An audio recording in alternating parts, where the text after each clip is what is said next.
Hey, I'm Sam, I'm Jack. And I'm Jean. and we're going to discuss about Roman Early Christian and Byzantine architecture. Our last topic is Byzantine architecture. Have you ever heard of the word Byzantium? According to different historians, Byzantium is a Greek colony before a Roman emperor named Constantine I dedicated a new Rome on May 11, 330 CE. Constantine decided to make Byzantium named after himself his new residence, Constantinople. Constantinople lay halfway between the Balkan and the Euphrates. In the course of the 4th century, the Roman world became increasingly Christian, and the Byzantine Empire was certainly a Christian state. It was the first empire in the world to be founded not only on the worldly power but also on the authority of the church. Paganism, however, stayed an important source of inspiration for many people during the first centuries of the Byzantine Empire. On May 29, 1453 CE, an Ottoman Sultan named Mehmed II conquered the city. During the reign of Emperor Justinian in 527 to 565 CE, a last attempt is made to reunite the whole Roman Empire under the one ruler, the one in Constantinople.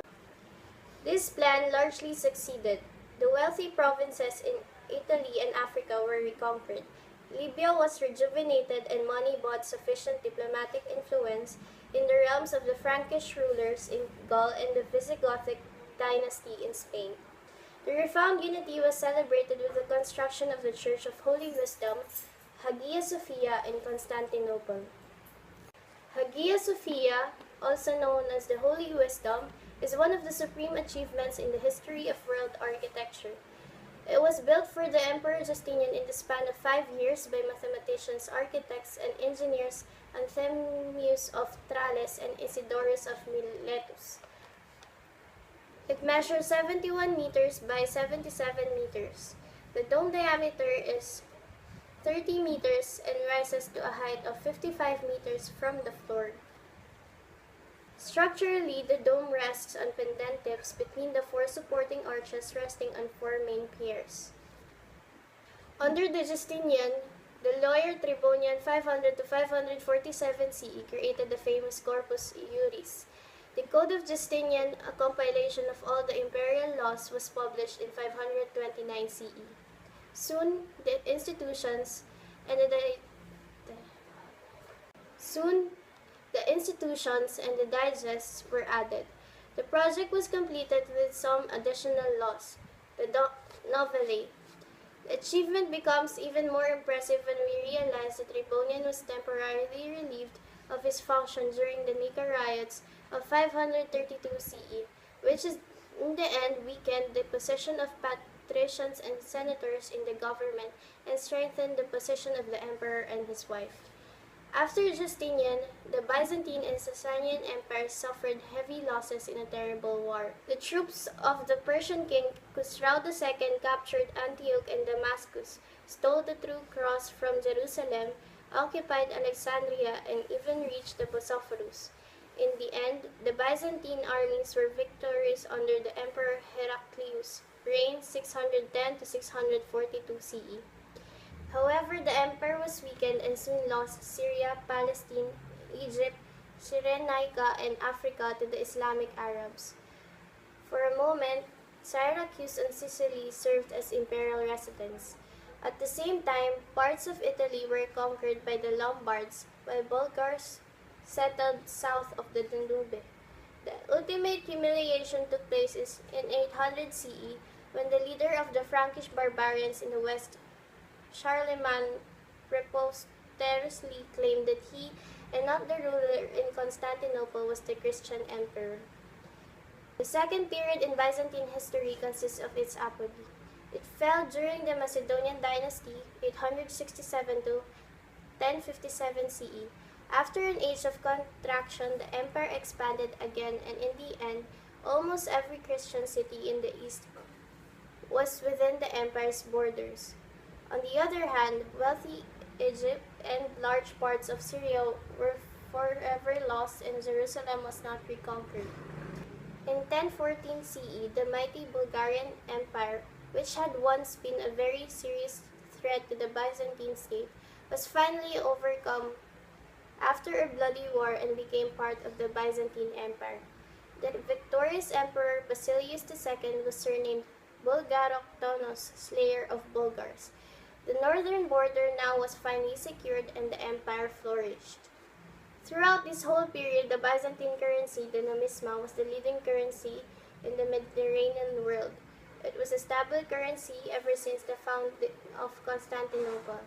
Its importance shows how important Byzantium was in economics and finance. Constantinople was a city where people of every religion and nationality lived next to one another, all in their own quarters and with their own social structures. Taxes for foreign traders were just the same as for the inhabitants. This was unique in the world of the Middle Ages. Despite its favorable conditions, Italian cities like Venice and Amalfi gradually gained influence and became serious competitors. Trade in the Byzantine world was no longer the monopoly of the Byzantines themselves. Fuel was added to these beginning trade conflicts when the Pope and the Patriarch of Constantinople went separate ways in 1054 CE, the Great Schism. Decay became inevitable after the Battle of Manzikert in 1071 CE.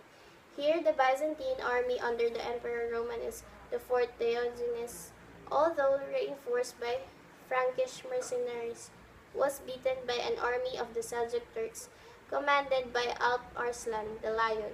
Romanus was probably betrayed by one of his own generals, Joseph Tarquinius, and by his nephew, Andronicus Ducas.